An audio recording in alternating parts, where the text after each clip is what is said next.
Es un placer el estar con Ángel Alguirrey en la biblioteca del Instituto Cervantes. Bienvenido. Seguro. Y vamos con la primera pregunta. Un recuerdo de su infancia. Básicamente un campo de fútbol. En Oviedo, al que me llevaba mi padre pequeño, y el ambiente tan extraordinario que había entonces, además de los juegos escolares y los primeros amores. Uno de sus escritores favoritos. Pues mejorando lo presente, que sería Manuel Vicén. Yo he sido siempre muy admirador de Pío Baroja. En cuanto a los españoles, en cuanto a los extranjeros, el arco sería muy amplio, ¿no? Stevenson, Bernhard, Cioran, Camus, en fin.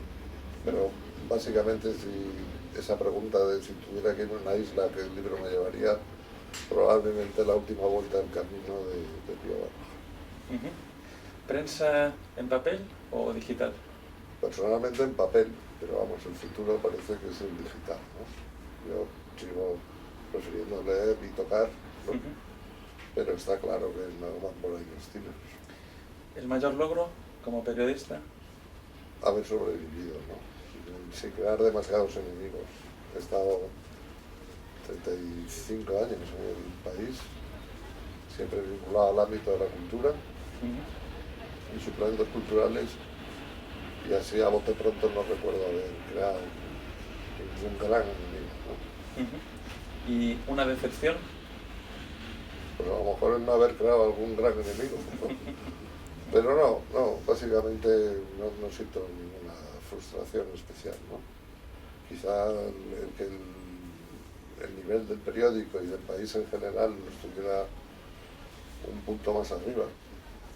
Pero en fin, esa es una labor colectiva, no personal. Y no haber aterrizado tantas veces en lo muy pedestre y en lo muy elemental, ¿no? ¿Y un momento histórico? Hombre, en el diario El País, no sé si histórico, pero desde luego intensos e importantes fueron varios. El periódico sale en el año 76 y nos coge de lleno desde la legalización del Partido Comunista, la llegada de los exiliados, el atentado de Atocha, el primer concierto en el Metropolitano, o en el Calderón, mejor dicho, de los Rolling Stones. Momentos no son históricos, pero fueron muy intensos, y desde luego desde un periódico como El País se vivieron con muchísimo, y el 23F, claro. ¿Dónde estaba? En el periódico. En el periódico. Sí. Y además nos salimos como en 36 o 40 horas, porque hubo muchas ediciones especiales.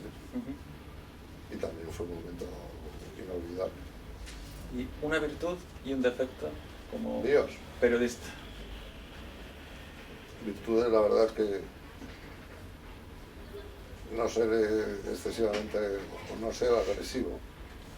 Procurar apoyar aquello que merecía la pena dentro del ámbito de la cultura, y silenciar, desde mi perspectiva personal, lo que no me parecía interesante o importante, en lugar de machacarlo, simplemente ignorarlo. Y defectos, pues cualquiera, todos. ¿Algo que le queda por hacer? Plantar un árbol.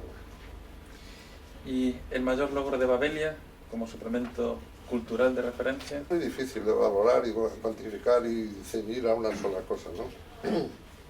Babelia lo que trató desde un primer momento, y no solo Babelia, sino el país, pues es de apoyar en la medida de lo posible el placer de la lectura y tratar de fomentarlo en todas las actividades culturales, ¿no? El criterio básico era apoyar, no tanto sacar el hacha para denostar lo criticable, sino estimular lo que era merecedor de tal estímulo y crear un ambiente cultural un poco más elevado, que no estoy seguro de que se pudiera conseguir.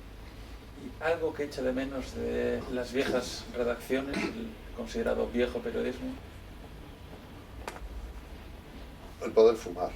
¿El poder fumar? Sí, en la redacción. No, quizá, pero claro, es que esto nos lleva a la nostalgia, que es como lo peor, ¿no? Pero quizá hace 2 o 3 décadas la gente, creo, pero no estoy muy seguro, tenía un interés por lo cultural o por la cultura de Gutenberg, mucho más intenso que el que pudieran tener en la actualidad todos aquellos que están con la cultura audiovisual o digital, ¿no? Pero no estoy seguro de que lo que diga sea cierto, ¿no? Lo que era más divertido antes, era más modesto todos los medios, pero también éramos más jóvenes, entonces está mezclado la añoranza de la juventud con la época. No estoy nada seguro de que aquello fuera mejor, ¿no? Lo que éramos más jóvenes y con más vitalidad.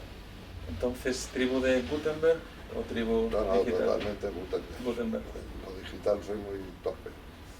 Y además me da pereza de eso, de Twitter y los 140 caracteres, me parece todo muy limitado, muy banal. Aunque es verdad que también tiene grandes virtudes, ¿no? Como el poder diagnosticar una leucemia o un cáncer o una diabetes en una tribu africana de Nueva York. El internet sirve para cosas extraordinarias y para banalidades, ¿no? ¿Y Watergate o Wikileaks? En cualquier caso, fueron dos demostraciones evidentes de la hipocresía instalada en la alta política, ¿no? Y ya para terminar, ¿una lectura obligada para este año? Aguirre es magnífico. Sin duda. Sí, extraordinario. Lo he leído 2 o 3 veces, extraordinario. Y no lo digo porque esté Manuel Vicente, sino porque es una crónica excelente de los últimos 50 años de nuestro país. Excelente. Muy bien, pues muchísimas gracias y ha sido un auténtico placer.